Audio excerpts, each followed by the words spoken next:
이제 레이저 토닝은 이름 그대로 이제 레이저 치료를 하는 건데 얼굴의 톤을 좀 밝게 해준다는 개념이죠. 그래서 뭐 딱 찢지거나 얼굴을 뭐 이렇게 태우거나 이런 거 없이 서서히 밝게 해주는 개념으로 이름이 지어졌는데 이제 그 레이저 기전으로는 이제 1064 나노미터의 Q-스위치 엔디악 레이저를 사용해서 그 스팟 사이즈는 크지만 저출력으로 해가지고 얼굴에 있는 색소를 서서히 줄여나감으로써 얼굴의 톤을 밝게 해주고 기미, 기타 잡티, 난치성 색소 질환 또 그 밖에 염증 후 색소 침착 이런 것들도 다 서서히 톤을 밝게 해주는 방식으로 치료하는 방법이죠.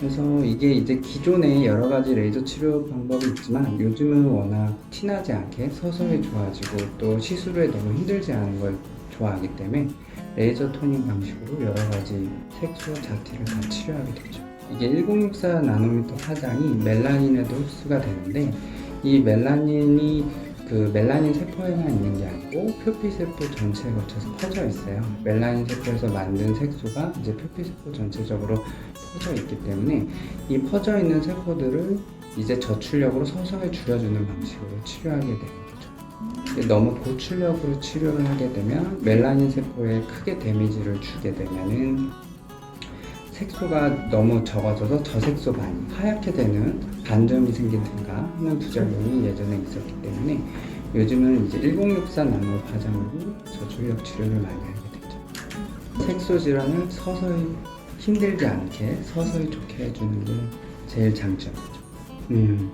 이게 이제 Q-스위치 모드 레이저는 루비 레이저도 있고 알렉산더 레이저도 있고 이제 이런 엔디악 레이저도 있는데 똑같이 저출력으로 스팟 사이즈를 크게 해서 토닝 방식으로 쓸 수는 있어요. 근데 이제 엔디악 레이저가 가장 유효한 이유는 이 1064 나노 파장의 장점 때문에 그러는데 이게 멜라닌에 너무 많이 흡수가 되는 루비 레이저나 알렉산더 레이저 같은 경우는 침투 깊이가 얕고 또 너무 흡수가 많이 되니까 상대적으로 데미지를 강하게 줄 수 있어요. 그래서 똑같은 토닝 방식으로 치료를 한다 그래도 일부 저색소 많이 생기거나 아니면 레이저가 너무 심하게 돼서 오히려 나중에 더 진해진다거나 이렇게 되는 경우가 있죠. 근데 이제 1064 나노미터의 파장의 장점으로 멜라닌이 적당히 흡수가 되면서 깊이 침투하는 특성 때문에 깊이 있는 질환에도 작용할 수 있고 또 적당히 흡수되니까 부작용도 적고 하기 때문에 광범위하게 시술이 되고 있는 이유가 있죠. 이제 레이저 토닝은 나노초 레이저죠. 나노초 레이저고 이런 IPL 같은 경우는 밀리세컨드 레이저인데 아까 말씀드린 클라리티나 IPL이나 다 밀리세컨드 레이저고 이런 밀리세컨드 레이저는 치료하는 방식이 좀 달라요. 똑같은 파장을 조사한다고 하더라도 이 히팅을 하는 범위가 기존의 나노초는 멜라노좀을 타겟으로 했다면 이거는 세포를 넘어서 그 세포 주변까지 한꺼번에 벌크 히팅을 해서 그 병변 자체를 좀 통째로 열을 올려서 치료하는 개념이에요. 그렇기 때문에 어떤 병변을 딱 제거하려고 했었을 때 천천히 열을 충분히 줘서 이게 상대적인 거죠. 물론 미리세컨드니까 엄청 짧은 시간이지만 충분히 열을 줘서 병변 전체를 없앨 때는 밀리세컨드 IPL이나 클라리티 같은 게 분명 유용할 때가 있죠. 한두 번에 제거를 하고 싶을 때.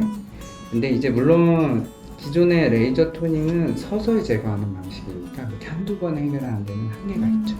그래서 이제 예를 들어 뭐 진한 흑자가 있다든가 진한 주근깨가 있다 이런 거는 이제 IPL 같은 걸로 치료를 하는 게 훨씬 유용하긴 하죠. 다만 이제 기미가 없을 때 할 수 있죠. 기미가 있으면 그런 밀리세컨드 레이저를 너무 고출력을 하면 기미 같은 경우는 오히려 더 진해질 수 있기 때문에 그런 경우에는 레이저 토닝을 먼저 하게 되죠. 그래서 기미가 좀 좋아지면 진한 잡티를 조금 세게 뺄 수 있게 되죠. 지금 이제 랩라이트로 토닝을 하고 있고요. 그거랑 같이 많이 하는 게 이제 피코슈어로 토닝을 많이 하고 있어요. 같은 날 하기보다는 이제 1주나 2주 간격을 두고 시술을 하게 되고요. 피코슈어 같은 경우는 7.5 나노미터 파장이기 때문에 너무 피코슈어 단독으로만 계속 치료하게 될 경우에는 아까 말씀드린 루비나 알렉산드라이트 토닝과 마찬가지로 너무 진해진다거나 오히려 하얗게 되는 반점이 생기는 경우가 있을 수가 있어요. 그래서 적절한 강도로 시행을 해야 되고 랩라이트랑 번갈아 가면서 하게 되면 코셔로 색소를 많이 깨주고 에올라이트로 좀 그 색소들을 조금 더 빠르게 우르곤으로 매출하게 하는 과정을 거치면서 좋아지게 할 수 있죠. 다른 것들로는 이제 클라리티로 알렉스 토닝이나 아니면 클라리티 제네시스 모드로 이제 더말 리모델링을 해서 피부 속 진피층부터 피부 환경을 개선시켜서 이제 피부를 좀 더 좋게 해주고 기미 있는 분들의 피부 건강을 좀 더 좋게 해주고 하는 방식을 같이 사용합니다. 토닝 레이저를 여러 가지를 써봤었을 때 일단은 그 면적, 조사 면적이 아주 균일하게 나오는 거에 대한 믿음이 있었고 이제 본인 몸이나 얼굴에 이제 조사해봤을 때 가장 자극이 적은 느낌이죠. 같은 에너지를 쏜다고 하더라도 그 다음에 아주 작은 에너지부터 높은 에너지까지 일관성 있게 잘 나오기 때문에 그거에 대한 믿음이 있어서 사용하게 됐죠. 그리고 랩라이트 같은 경우는 PTP 모드가 있는데 PTP 모드를 켜고 쏘게 되면 이제 뭐 레이저 회사에서 설명하는 걸로는 뭐 같은 에너지를 나눠서 들어가서 그 자극을 적게 해줘서 효과를 더 낸다는 것도 있지만 제가 봤을 땐 시술 시간을 좀 더 줄일 수 있어요. 그래서 그걸 시술 시간을 줄일 수 있고 또 워낙 안정적인 에너지 또 그게 믿음이 가는 이유가 그 칼리브레이션을 굉장히 오래 해요. 그리고 키자마자 계속 시작하고 있는 거기 때문에 내가 원하는 에너지가 가고 있다는 믿음이 있기 때문에 사용합니다.